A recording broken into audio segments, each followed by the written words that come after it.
Hello বন্ধুরা, আমি skill development বাংলাতে আপনাদেরকে শুভেচ্ছা জানিয়ে শুরু করছি। আজকে রাইস কুকারে হঠাৎ করে সুইচ বন্ধ হয়ে যায়, অর্ধেক ভাত হয়ে বন্ধ হয়ে যায় অথবা ভাত পুড়ে যায়।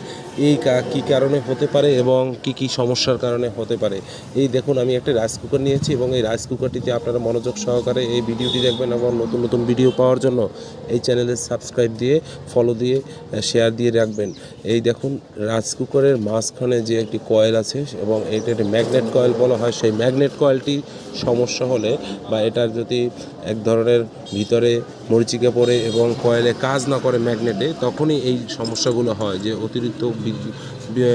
অতিরিক্ত কারেন্ট ফ্লো হওয়ার পরেও কাজ করবে না এবং হওয়ার পরেও কাজ করবে না বন্ধুরা।